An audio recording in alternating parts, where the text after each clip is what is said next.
Kumedo kete Ramogi TV chenro poden marang'ich welo ka wadhi nyime.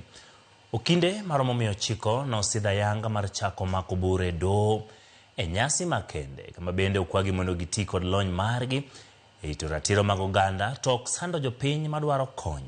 Achiel kuom okinde ma osidhi oting'o jata chenro mag weche matuche kambi mar All Media Services Linus Kaikai kod director kambi Kenya Power Dr. Joseph Siror Cynthia Onyango Meoler. I want to recognize Linus Kaikai, who was also under my LBA class. Wuoth marabora mar somo kod timo tiegruok e weche chike ochopo e giko mare kod nyasi mamiyo ma okelo kanyakla okinde 920 maduto osidhi ayanga bang' bedo e tiegruok kuom higni 7.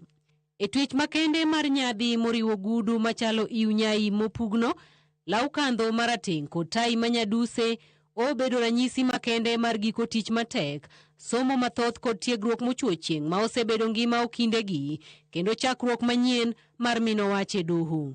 Okinde ma osebedo kod lony mararieya kendo oseneno gima ne punda oneno e burbala e tijni, otiyo kod thuolono e miyo gi siem makende ni gibed joratiro to ok jogo mohero chamo mayom. Do not steal from the poor and particularly victims of road accidents.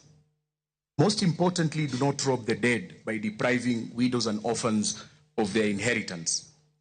A good name and a peaceful sleep at night is much more than cash in a bank account. And finally, please give back to the society that yielded you.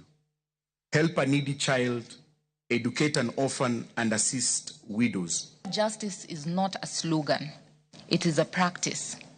It is the way you treat your clients, the way you bill your hours, the way you hold colleagues accountable, and the way you show up even when no one is watching. Bende okwagi mondo gibed joma ohero rito nyingi kendo tiyo e yor adiera to ok joma ohero kikore kod jonjore magikone chido chia mar tijo kinde. I hate most when I make a decision to prosecute a fellow learned counsel in the profession. Your innovation should not drive you to be involved in criminal activities. Today, some of our members are involved in money laundering. Director mar weche matuche kambi Royal Media Services Linus Kaikai onyiso mor mare mar bedo achiel kuom okinde mosidhi ayanga kendo goero kamano ne jogo ma osemiye jip. I normally don't do butterflies in my tummy, but for the first time today in a long time, I think the last time I felt like this was way back in 2013 when I was moderating the presidential debate. A great honor to my late brother Maurice Kaikai, my senior even in the profession, who did not manage to see the end of this journey.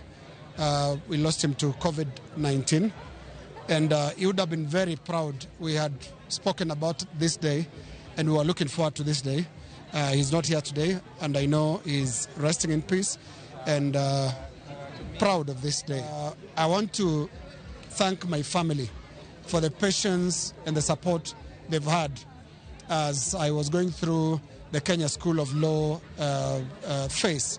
Moko kuomgi okwayo joma mine mondo oamalo kendo doge sikulo som kaka okang' mar bero ngimagi kendo chop kare lek magi mag bedo jogo makelo lokruok makare e kind oganda. Natimo degree na higni 15 mosekalo.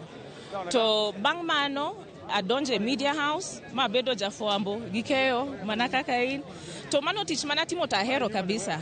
Atiyo tijno for about 5 years. To kana yudo ni pod gombo ni e chunya ni monda doge school monda yud attainment ma yudo kawuono ni. Nawacho ni monda atima. Sana jima mine kiki luor timo tije madongo gi.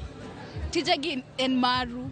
So just do them, aim for the best, aim for the top jobs, mtazipata. Kwayo makende bende ochiwne okinde mondo ne ni orito ratiro mag oganda, okonyo e rito ratiro mag joma mine, nyithindo kod jogo mang'aw kendo githegre kod timbe mag mahati kod kido mag sando jogo madwaro kony. Iwacho ni nyako somo en gima ber ahinya, mak mana ni odiochieng' makawuono gima neno maber moloyo en ni piny Kenya yudo kinde manyien 900 madhi konyo e winjo buche kendo neno ni ratiro mag jogo madwaro kony oyudore e kinde mowinjore.